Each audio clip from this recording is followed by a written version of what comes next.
Hello, my name is Wilson Smart, and this is my vision board project for Dr. Heinz's 6990E seminar class. This presentation is going to go over my career ambitions and then tie them back into the 7 advanced gifted standards.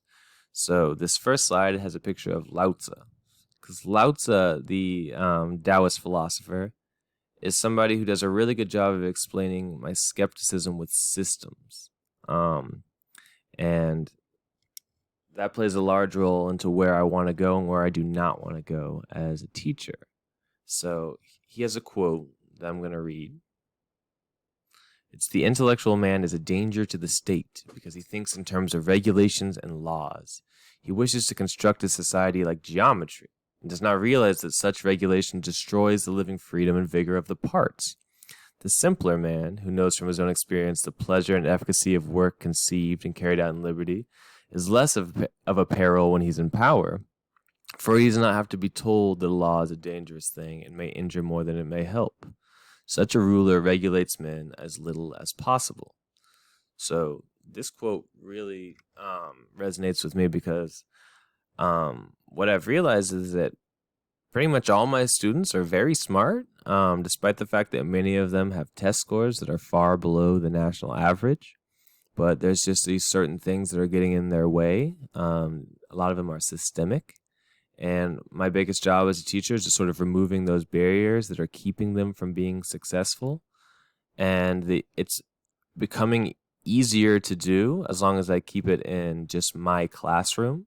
But I think if once I go outside of my classroom and try to apply certain things that I do in my classroom to a greater, a larger area, multiple classrooms, whole schools, whole districts, then I would be doing the very things that I'm fighting against and sort of replacing one inequitable system with another.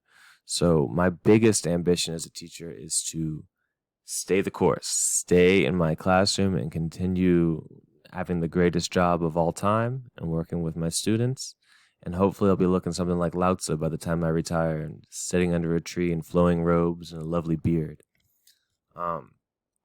So I'm going to go through these slides and sort of explain how I plan to hit these standards in my career and how I have been doing it and how I hope to do in the future. So one thing I've had to do relating back to removing sort of the barriers that are hurting my students is that I've had to do a lot of tweaks of the curriculum throughout my career. And I'm not saying that I always improve it or I have always improved it, but I can definitely tell you I've made it more functional for myself. And I hope that as I improve as a teacher, I will be making genuine improvements to curricula. So going forward, I hope that I continue to just not be satisfied with what I've been giving and trying to tweak things and differentiate in order to make my students as successful as possible in my classroom. In order to do that, of course, I'm going to have to use inquiry to guide my practice. So I can't remember the last time I just used a regular district mandated curriculum assignment. I'm always trying to bounce ideas off of colleagues, research things, and then come up with just my own ideas that I think will work from experience. I can't see myself stopping that at any time. So I've never used the same year's lesson plans twice. I'm always trying to improve. And so hopefully I can continue doing that. Although it would be nice to sometimes use an old one as long as it worked, but maybe we'll get there one day. Something I plan to do to make my classroom more equitable and just to be a better teacher is make sure that I'm being very flexible with my assessment practices. This slide here has a picture of the Torrance creativity test because I was really interested to learn about that. I like the idea of an open-ended test, a test that allows different students to show their intelligence in different ways or show their creativity in different ways. I think a lot of the problem, a lot of the inequities in our current system is based on the very conventional idea of what a smart person is and what a not smart person is, and how that can be defined through test scores. So, in contrast, on the right, we see somebody who's studying for clearly a literacy-based test, and I think that while I love reading and writing, I think that it's not really the most equitable way to really see where students' intelligence is. In terms of improving general and gifted education programs, I plan to focus largely on general education because I think that so many kids who are in general education are gifted in some sort of a way. That really usually comes out in play. You see them whether it's video games or just doing something that they love. All of a sudden they're doing really high level thinking and they're able to use abstractions in ways that they can never do when it's reading and writing in the classroom. So I hope to just continue to be able to make little tweaks here and there to the general education program and differentiate from my students. And if that ever can bleed into a gifted education program, I certainly wouldn't be upset about it. I would, again, I focus mostly on my classroom, and that's what I plan on doing for the rest of my career.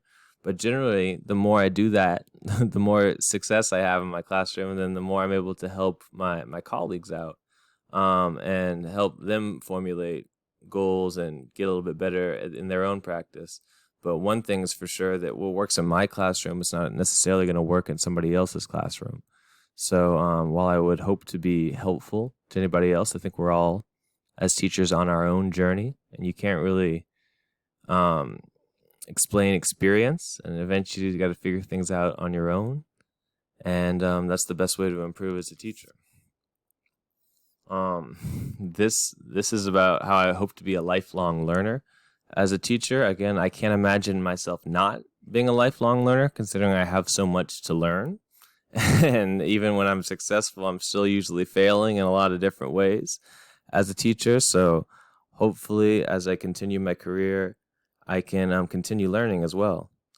And finally, a growth goal for me is to be able to collaborate with stakeholders more, and more specifically parents. I've grown a lot as a teacher, and being comfortable inviting parents and keeping them apprised of everything that's going on. But I think that I could still make a lot of strides in making sure that parents are involved in their kids' education and have a say. And I think that would improve the outcome for the child a lot as well. So those are my goals. I'm excited to be on this path, and I'm excited for how UGA is helping me. All right. Thank you.